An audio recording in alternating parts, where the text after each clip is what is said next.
They're dropping, so keep on watching to see my full weather forecast. The Community College of Clovis is expanding. We'll have all this and more right now. This is News 3 New Mexico, your local source for news, sports, and first weather. Good evening and welcome to News 3 New Mexico. I'm Jonathan Giese. And I'm Corbin Shaner. Thank you so much for watching. A court has delivered a slap on the wrist for two people behind a massage parlor sex trafficking scheme in eastern New Mexico and West Texas. Both received life sentences of less than a year after pleading guilty to federal charges.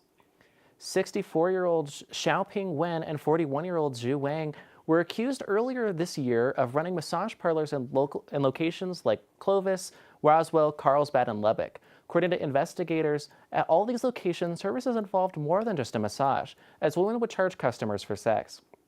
Zhu Wang, Wen's son, was accused of running the parlors when she was out of town. Wen pleaded guilty to federal racketeering charges and accepted a sentence of 1 year and a day in prison. Wang also pleaded guilty. His agreement considers his time served. After a 5-day trial, a Curry County jury has delivered a not guilty verdict in the murder trial involving a 29-year-old mother of two. Alexandra Romero of Clovis has been charged with first-degree murder in the shooting of Javier Jimenez in August of 2023, after Jimenez broke into her home. Romero faced a possible life sentence if convicted. At trial, the defense presented a mountain of evidence that Romero had been stalked and threatened for months by Jimenez. Romero sought help from law enforcement and authorities multiple times and was granted an order of protection from a Curry County judge. The city of Roswell is hosting a recovery town hall this evening at 5:30 p.m. You can join them in person by visiting the ENMU Roswell ITC Commons building or scan the QR code on your screen to register online. Local leaders and members from FEMA, New Mexico DHSEM, and SBA will all be in attendance this evening to discuss the flood and its impact it's had on what they plan to do moving forward in regards towards the recovery process. The Lee County Sheriff's Office is conducting an investigation in Jail, New Mexico due to the discovery of human remains found, believed to be linked to a missing person case from 2019. A Jail resident filed a report after having an encounter with Cecil Villanueva while offering him a ride. According to the report, Villanueva made alarming statements and discarded 2 bags carrying what is believed to be human bones. A team of investigators conducted a search and discovered evidence of around 10 to 20 human skulls, one of which is believed to be Angel McMains, a woman who disappeared in 2019. Anyone with information is encouraged to contact Lee County Crime Stoppers at 575-393-8005. The Village of Ruidoso has sworn in their new police chief yesterday during the Village Council meeting. The new chief, Steve Minner, has been in law enforcement for over 22 years and served the Roswell Police Department for 12. We would like to congratulate him on this new honor, and we hope he leads the police department in Ruidoso with pride and honor for the safety of its residents. And you know, the safety changes when the weather changes, right? It really does. And you know, this crazy weather is not over. We're looking at another hurricane coming to Florida. It's only Category 2, which you may be like, only, but considering that they've seen Category 5s and 4s recently, we're at least seeing a decline in it. As you can see, this big old storm behind me starting to move its way on down towards there. It's expected to hit either late tonight or early Thursday. Although for us, we're seeing pretty clear skies, a little bit of cloudiness, nothing too horrible. Our allergy report coming in. I got some going on right now. The levels for all 3 grass, trees, and weeds are all at medium, with ragweed being the biggest contributor currently, but for some reason, pollen is not even a contributor at all. That is in relation to the colder weather that we're getting, so you can see that people with pollen allergies will be having a good time lately. Back to y'all at the desk. Thanks, Lainey. Clovis Community College is growing. College leaders reported student enrollment has grown 2.6% in the last year. It comes as more improvements are set for CCC following the recent election and passage of a school bond issue. The college will be getting $2 million to be used to renovate and improve the cosmetology and classroom building on the Clovis campus. Eastern New Mexico University is set to host the groundbreaking of their new Student Academic Services building Friday, November 15th at 1 p.m. The new building will house all the traditional student services that the university offers, including enrollment services, financial aid, counseling and career, and so much more. The new building is where the old Hardick Hall was, and the ceremony will feature representatives from the ENMU leadership team and the Board of Regents in order to help celebrate this new development for the university's campus. Are you interested in learning more about your local fire departments in Lee County? Well, Knowles Fire Department number 2 is hosting an open house next Wednesday at 11 a.m. in Hobbs, New Mexico. You can meet firefighters, learn about the station and how they serve and benefit the community, as well as walk through the halls they do every day in order to help best those in need. Windrush Alpacas is having their last full moon alpaca yoga for 2024 this Saturday. These events provide a nice, relaxing experience with the talented yoga instructor, Terry Golder, who is leading it for the last time this weekend. The alpacas are there to provide some relaxation and comfort, all while supporting a great cause, as the funds are donated to charity. You need to be 18 years or older to attend, and tickets must be purchased in advance through their website, which you can find at the Windrush Alpacas Facebook page. Curry and Roosevelt County are partnering together in support of the 4th annual Alzheimer's Walk at the North Plains Mall in Clovis. This Saturday, November 16th from 10 a.m. to 12 p.m., they encourage you to wear purple and join the team as they walk to increase support and awareness for those suffering with this condition. All are encouraged to join the event to support this cause. The city of Clovis has announced the date for the biggest Christmas parade in the High Plains. Saturday, December 7th at 6 p.m. is the day where the local area can come together to celebrate this holiday season. But that's not all that's happening on that day. Several downtown stores are having shopping specials. You can visit the historical railroad parks for pictures with Santa. At the library, you can bring your kiddos to the library to work with Santa's helpers to make some Christmas crafts and then wrap the evening up with a special parade. And coming up after the break, Lainey will have her full weather report for you. But first, here's a look at today's financial market.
Welcome back to News 3 New Mexico. I'm Lainey Carlock. Let's talk about this weather.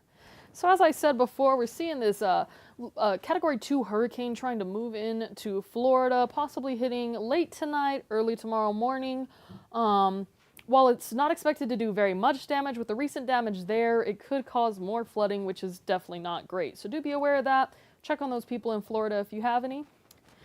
New Mexico overall, looking pretty nice, looking pretty clear. A little bit of cloudiness will come in tonight. But it will be leaving as it gets later into the night.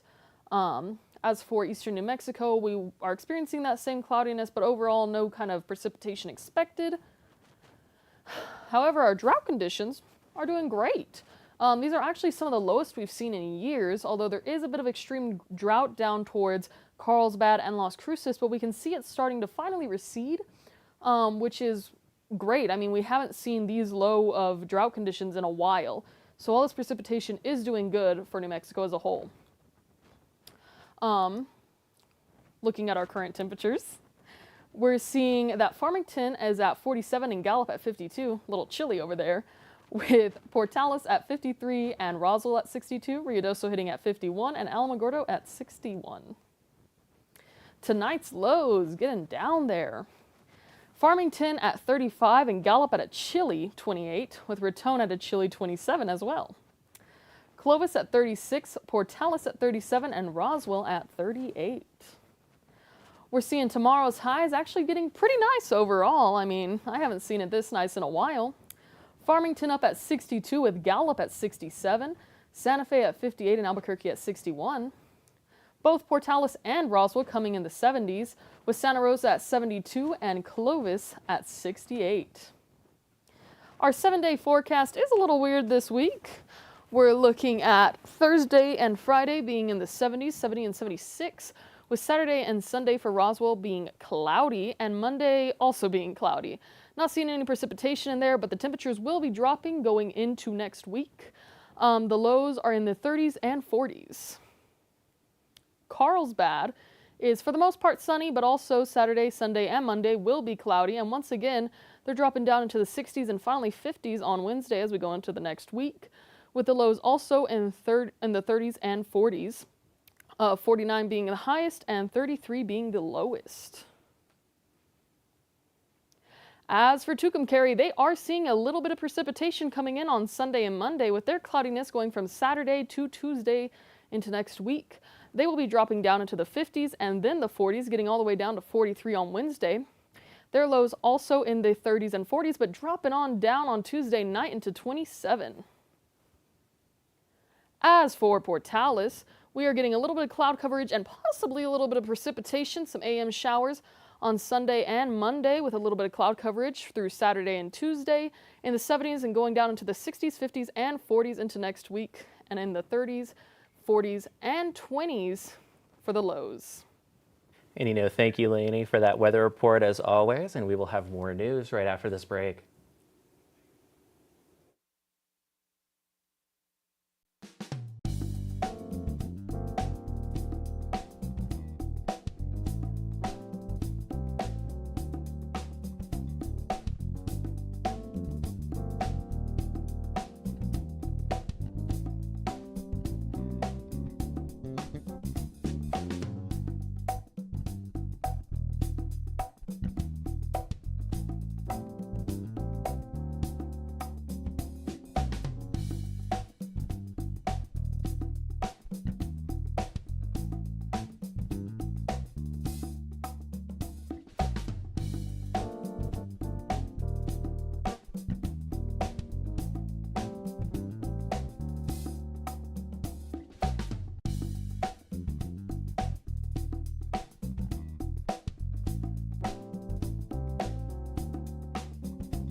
Welcome back. Earlier today, Senate Republicans have voted to elect a new leader. The written ballot, GOP senators voted for Senator John Thune of South Dakota. Rick Scott of Florida was eliminated during the first round of voting. Thune then beat out Senator John Cornyn of Texas for the position. Thune served as the Republican whip during this Congress. The leadership role was open because Senator Mitch McConnell decided to not seek the position again. This makes Senator Thune the majority leader in the Senate, as the GOP managed to take 4 seats from the Democrats this election season, giving them control of the Senate. House Democratic Caucus Chair Pete Aguilar and Domestic Vice Chair Ted Lieu held their first press conference since last week's election earlier today. House Democrats are ready to work with the incoming administration and will extend a hand of bipartisanship whenever possible to make life better for everyday Americans. We want to create jobs, lower the cost of groceries and everyday necessities like childcare, and protect against a national abortion ban. And we'll be ready to push against efforts to throw millions of Americans off their health care or to eliminate retirement benefits that they've spent a lifetime earning. With some areas still yet to call their House seats, it does look like the GOP is set to take over the majority of the House of Representatives, meaning that Republicans have the majority in both the House and the Senate. The entire month of November is dedicated to recognizing the Native Americans in the United States. New Mexico is home to 23 federally recognized Native American tribes, pueblos, and nations. Among the many tribes in the state are Apaches. The Mescalero Apaches are closest to eastern New Mexico, primarily in the Lincoln County area. The other Apache tribes are the Fort Steele and Jicarilla Apaches. As News 3 New Mexico celebrates Native American Month, we highlight customs and traditions. Among them, basket weaving as shown in this report for our friends at Rocky Mountain PBS.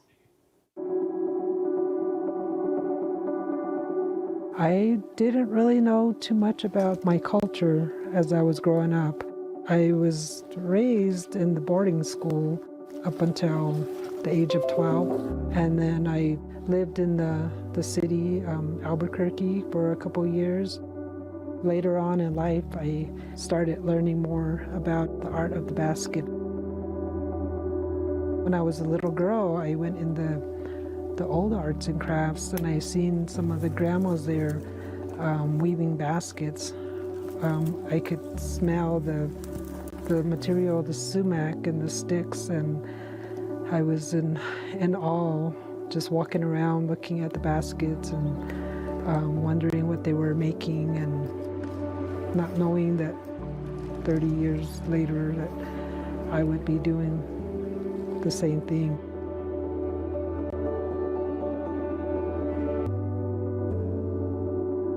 I love basket weaving, going out and collecting the material, to preparing it, to actually weaving and making a basket. We use 2 different sticks, sumac sticks, coil, and also the willow. And like this basket that I'm weaving, the brown is the willow, so that's a natural color, and the white is the sumac. This pattern is like a star, and these are the mountains right here. I collect the material in the late fall.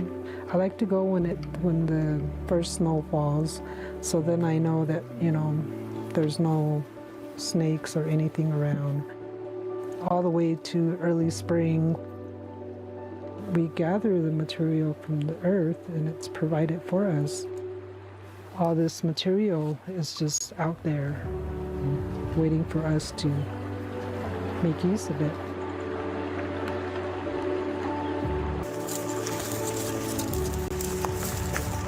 When I go out and cut, I feel connected. It's so peaceful, and just being out there cutting. I mean, I just love it, just going out there and just hearing the birds and the nature, the water, just feeling connected. At the end of the day, I'm happy with what I bring back and what I can use. My work is cut out for me, and I get started. Sometimes I go by the traditional designs. Most of the time I just started, and then whatever comes to mind, I just kind of go with that. This keeps me busy all the time. Even when I go to bed at night, I think about designs or colors or a shape. I'm working on the basket. It's really good for your mind and soul.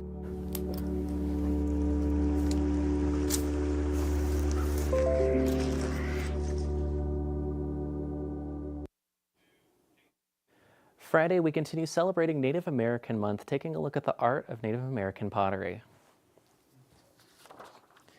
Tomorrow, November 14th, is World Diabetes Day, a health observance day created to raise awareness about diabetes as a public health threat and draw attention to actions people can take to prevent and manage the condition. Over 12% of all New Mexicans were diagnosed with diabetes in 2023, and the causes of diabetes varies based on what type it is, but can lead to excess sugar in your blood, which can in turn lead to serious health problems.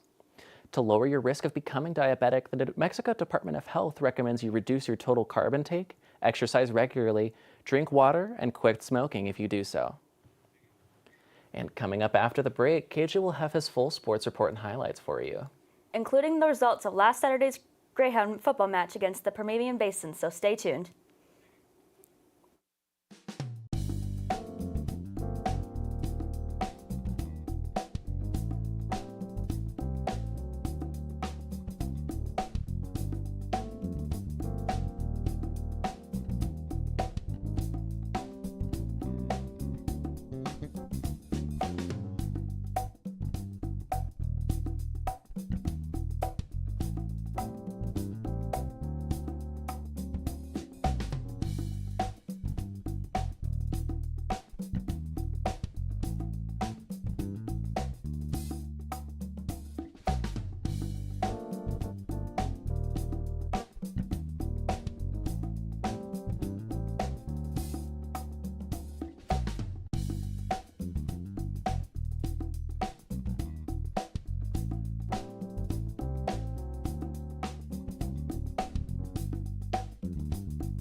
Welcome back to News 3 New Mexico. I'm KJ Ford. Let's take a dive into the sports world. On Saturday, the Eastern New Mexico football contest was all in the favor of UT Permian Basin. UTPB scored 9 touchdowns while passing for over 300 yards and rushing for 250 yards in a 64-14 victory for the Falcons. UTPB gained 29 first downs compared to just 8 for ENMU. The Falcons were able to dominate this game from start to finish on both sides of the ball and picked up their 6th win of the season. The Greyhounds are now 3-7 heading into the final game of the season this Saturday in Kingsville, Texas at 6 p.m. On Monday, we got to see an interesting game between the Miami Dolphins and the Los Angeles Rams. In the middle of a season marked by devastating defeats, serious injuries, and frustratingly patchy performances, the Miami Dolphins largely pulled together on Monday night. The Dolphins showed their core players that they could yet have a chance to turn this extremely difficult season around with a gritted 23-15 victory over the Los Angeles Rams.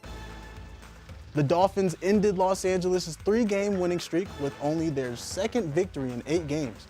And Tyreek Hill ended the longest scoring drought of his career with a short touchdown catch from Tua Tagovailoa in the third quarter. Tomorrow on Prime, we get to see a big-time NFC East rivalry game between the Washington Commanders and the Philadelphia Eagles. The winner of this game tomorrow night at 6:15 p.m. will move to the top spot of the division. Texas Tech took a hard-fought loss to prime-time's Colorado Buffs on Saturday. The Red Raiders went into halftime with the lead. They were up 13-10 on the Buffs, but Shador Sanders and the squad scored 21 points in the third quarter. The Buffs were able to hold on to the momentum offensively and defensively, which led Colorado to a 41-27 victory. Texas Tech still has 2 Big 12 games remaining this season. They will travel to Oklahoma State on November 23rd for their next game. The NBA Cup, an in-season competition, has returned. 2 high-profile returns in each conference kicked off the tournament Tuesday night, which featured new court designs for all 30 teams. The New York Knicks defeated the Philadelphia 76ers 111-99 at Wells Fargo Center, spoiling Joel Embiid's season debut. Later, Klay Thompson made his first trip back to the Bay to play his old Golden State Warriors colleagues since joining the Dallas Mavericks in July. Although Thompson scored 22 points on 6 three-pointers, Stephen Curry, his former Splash brother, made a game-winning three-pointer in the closing seconds to give the Warriors a 120-117 victory. The Boston Celtics were defeated by the Atlanta Hawks 117-116, while the Miami Heat got beat by the much-improved Detroit Pistons 123-121 in overtime. The Milwaukee Bucks defeated the Toronto Raptors 99-85, and the Orlando Magic routed the Charlotte Hornets 114-89. In the West, the Portland Trail Blazers shocked the Minnesota Timberwolves with a 122-108 victory, while the Phoenix Suns easily defeated the Utah Jazz 120-112. That's all the sports I have for you right now. We'll be right back at the desk after this break.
That's all the news we have for you tonight. We will see you all on Friday. Have a great night.